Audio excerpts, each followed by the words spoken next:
we get in a modern car, shut the door, put the seatbelt on, and turn on the radio, maybe turn on the air conditioning, it can be a bit like getting into a cocoon. We insulate ourselves from the outside world.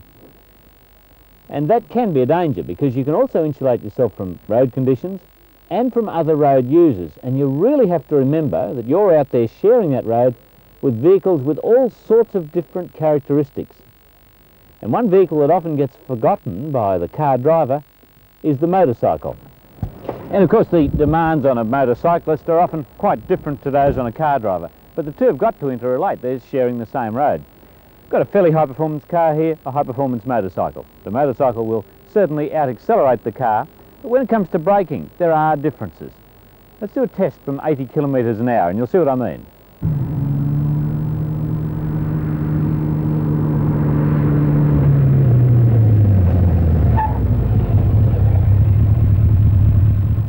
As you can see, it takes even a good bike a lot longer to stop than a car.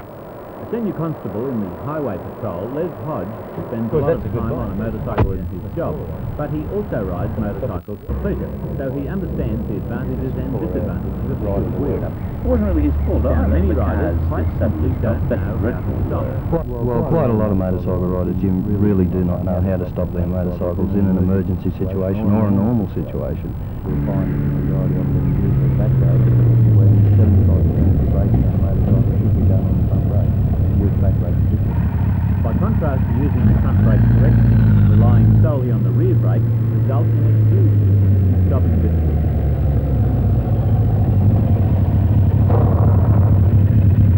You'll find that most accidents involving motorcyclists, they've come onto the accident, or they could have avoided the accident by the proper control of their brakes. You spend a lot of time on a motorcycle. Obviously, you must be very aware of cars and other traffic around you, more so than the car driver is. You have to be. You have a look at a car, as you described earlier on, it's a cocoon. You're on the inside. On the motorcycle, you're on the outside. You have to be much more aware of what's going on around you, traffic conditions, weather, more than anything, your road conditions, and generally be looking ahead all the time, not to the car in front of you. Another 100 yards in front of that car is where your mind should be. You should be always up the road, not where you are sitting on the motorcycle behind another car, and be very, very aware of what's going on around you. And on a twisting road too, again, you've got to think ahead. You can't overcommit yourself to a corner you can't see. That's because right. It's too late. It's too late. You must be riding around the corner before you're actually into the corner. Pick your line, make sure you're on line when you're going into the corner, your speed's correct for the corner, and if you're travelling on a piece of roadway that you don't know, and obviously there's going to be corners, it will lower your speed. Bring your speed down to an acceptable level where you can control the situation as far as cornering goes. Because in those transients, as they're called, the S-bend, where you've got to shift your weight from one side to the other, it takes time with a motorcycle, doesn't it? It does, and if you're not an experienced rider, you're going to get into all sorts of problems. You'll come out of the corner on the wrong line, and if you're into the second S and you don't realise it, you're on the wrong side of the road, and you've got another car coming. Well, that's history. And what about the other side of the coin? We say car drivers should be more aware of motorcyclists, but motorcyclists at times don't give car drivers much chance. In traffic, you see them darting up the wrong side, the right side, and the blind spot. Motorcyclists do a lot of silly things on motorbikes, from my experience and what we've seen. You should be aware as a motorcyclist that car drivers at times do not know you exist. And it's not much good just seeing a gap and going for it.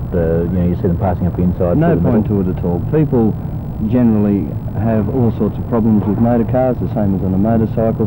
If you're going up a driver's left-hand side, up his blind side, he automatically thinks, I've got to stop for a packet of cigarettes. He's not looking for somebody on the left-hand side. He pulls into the left and you've got yourself quite a nasty accident. For Les, it goes without saying, a motorcyclist should wear proper protective clothing, helmet, gloves and solid boots. He also says effective maintenance of the machine can be a lifesaver.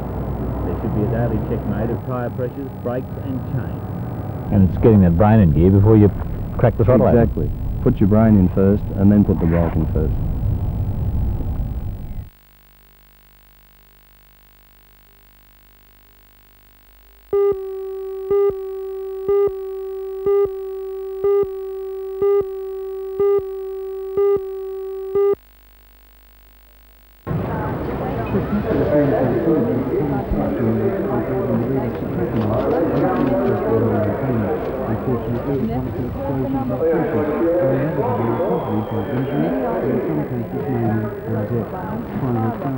Last year, a law was passed banning people under the age of 18 from buying fireworks.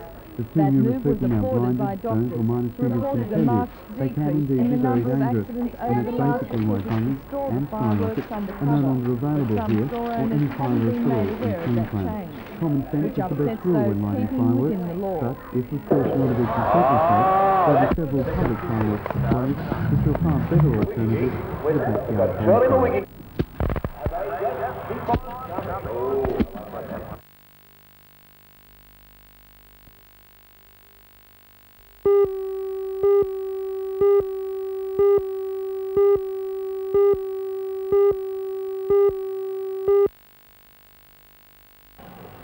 Club President Warren Skelton, legal man Richard Hingston and board member Bob Torres returned from Sydney today after having clarified things with the proposed buyer, Dr. Jeffrey Edelson. We have agreed in principle to most of the items, in fact I could say the major items. Draft agreements are now being prepared by the solicitors. I can say no more than that because I have not submitted this draft to the board, my own board, as yet.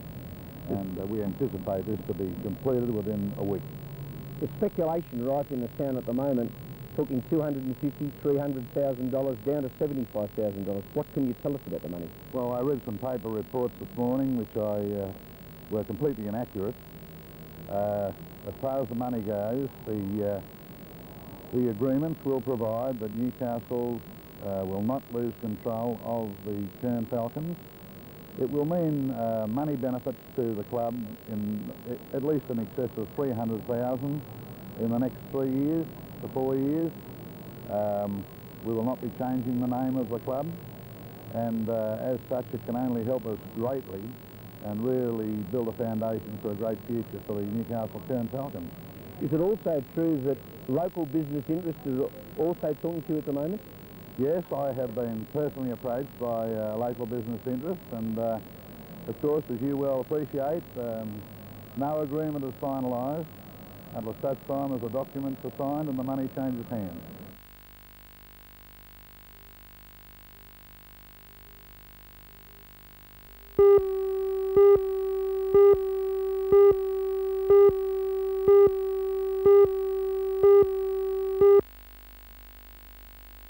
According to the survey, which drew on responses from 161 companies, there's been a turnaround for the better in the catering, textiles, wholesale and retailing, available to make the most out of the difficult job market. Compare each of those sectors one time suits here. You know, there's one given, and the final you guess that would be fairly Be surprised that the prediction of the full be a little bit circumspect about some of these for sure. There's no way that we've put too much stock on some of the buying because of that small. 2 years ago, right across the board, that's all jobs. We're looking at an 8% slump in employment in the preceding 12 months.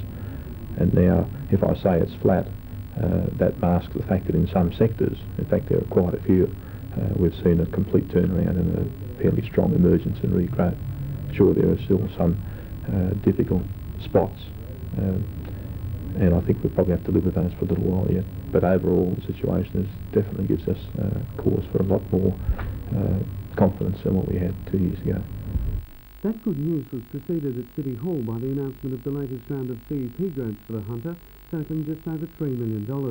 State Employment Minister Bob Davis and federal member for Newcastle, Alan Morris, said the grants will provide 204 additional jobs, as well as much needed public amenities, such as major services at a cost of $480,000 and funding totaling $1.5 million for the upgrading of public parks, recreational facilities and car parking across the region. This money has also been a greater emphasis on white-collar employment and on the job training component.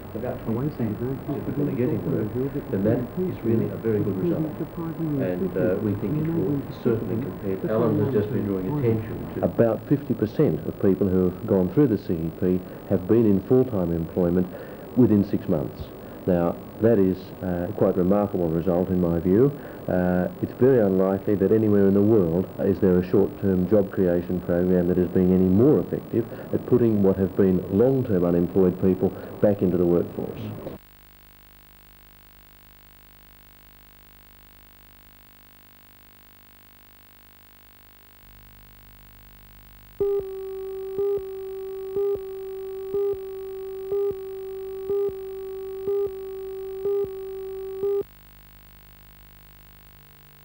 This morning's meeting had an air of desperation about it, as mining companies had said there'd be across-the-board stand-downs tomorrow if there was not a resolution of the FEDFA dispute and a return to work.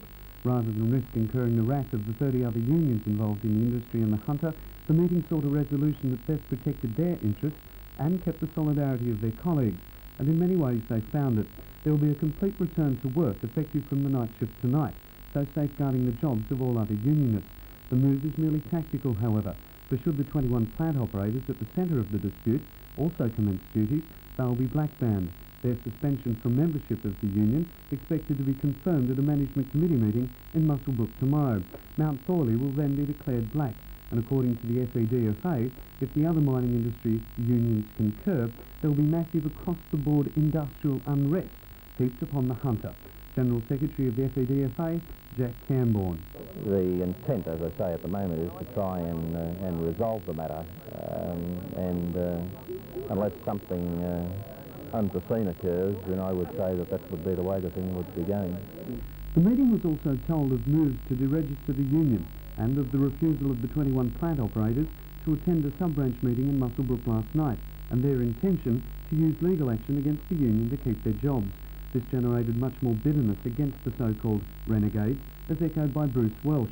Bruce had secured a job at Mount Thorley after 6 months of unemployment and through the proper union channels, only to see it, in his words, stolen from in front of him.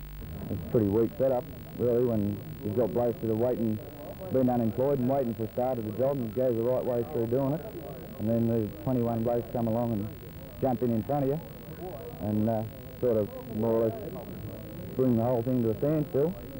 If you were offered a job without going through this register system, would you take it? No way in the world.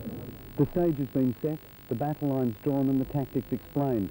All we can do now is wait and see if a dispute that started 9 months ago over the crewing of a front-end loader will escalate and bring the hunter to a standstill.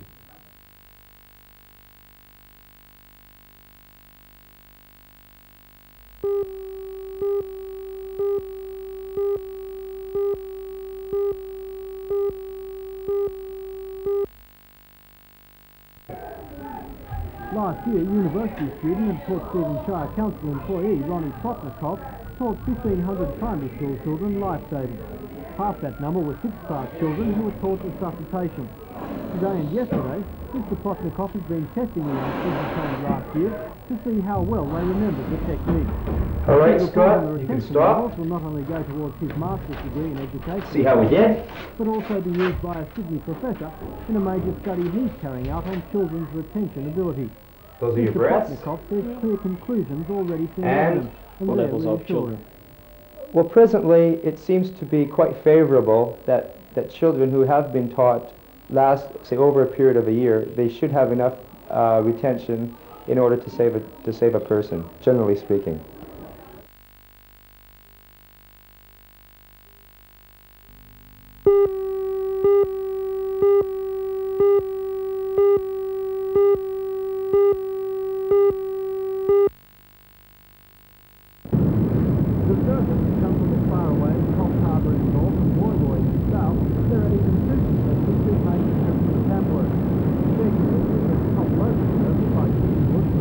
Gary James and Adam Hicks, the first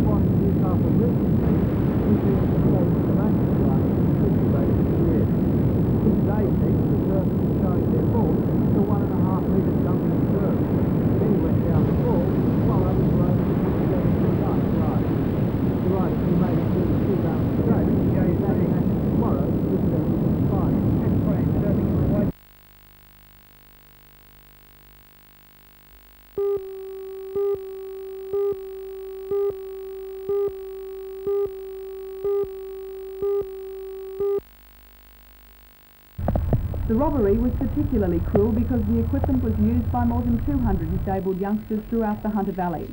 Saddles, bridles, halters, saddle cloths and riding helmets were stolen. Since then, however, several offers of saddles have been made, and today the Newcastle Blue Light Disco Committee went a long way to solve the problem. The profits of the committee's 21st disco at Broadmeadow Police Boys Club last night, which drew a capacity crowd, were donated by last night's disco, which was the 21st that was held, and we thought it might be appropriate that that money be donated to your association. Thank you very much. Stolen equipment.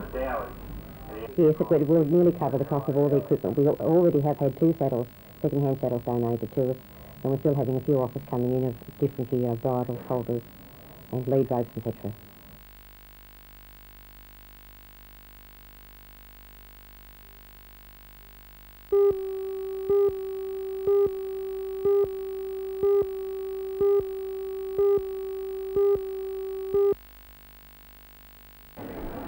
It was the gentleman's turn to be counted as they sat patiently and allowed the creators to produce the latest in haircuts.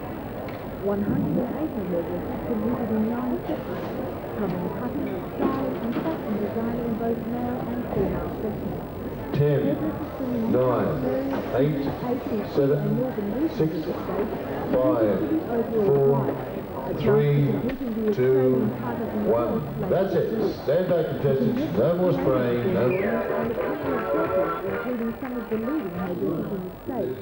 It's easy to see that the men enjoy the glamour of the fashion world just as much as the women.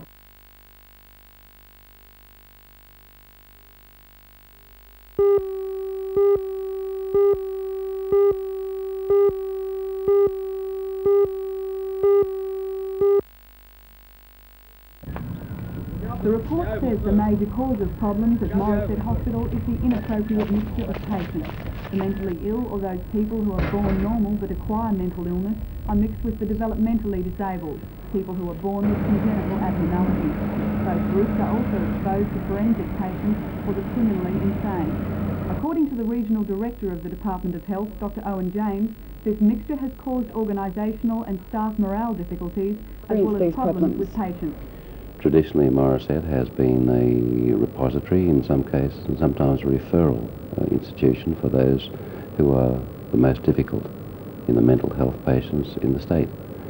As well, those sections at Morisset that were initially devoted to the care of the forensic patients referred there from the courts were also taken there. So the 3 streams were very difficult to manage. How long do you think the hospital has been experiencing these problems? Well, certainly over recent times and may well beforehand. Not too many people regarded mental health as something that they could inquire too deeply into up till 10, 15 years ago. You don't feel perhaps that the department should have acted sooner? The department and just about any public authority could have been said and accused of not acting sooner in any instance in human activity. We have, I think, acted appropriately in this regard, and as soon as evidence became available that there was a need for change, well, then that's when we've acted. What is the department's response to the report? By combining it with the Richmond program, the main thrust of which is to separate the developmentally disabled there was a from the need for mentally ill. change. Under the Then new that's when system, we've 2 acted. services will be established. What is the department's The Hunter response to Region the Mental Health Service will operate from the Hunter Hospital and most of Morisset Hospital.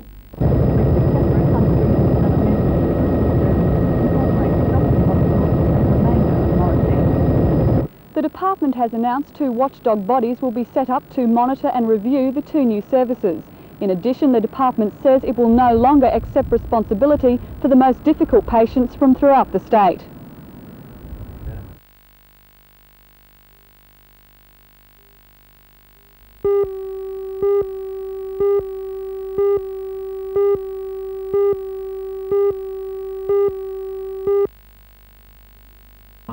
Awareness Week was established by the Life Without Barriers Foundation 3 years ago as a means of celebrating the achievements of disabled people in the community. Support for Awareness Week has come in the form of sponsorship from media, businesses and professional people in Newcastle and the Hunter. Today, Hunter Advertising's contribution was unveiled. The new logo signifying Awareness Week will become a symbol for the Foundation's aim.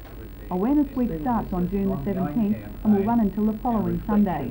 The Foundation Secretary, Andrew Buchanan, says this year's Awareness Week will have a much Community wider exercise. What did you mean by base. that? I think we're trying to involve commercial houses and the community as a whole to participate. In previous years, it's really only been connected or allied with those who are physically or intellectually disabled. And sometimes those groups, with all due respect, are apathetic.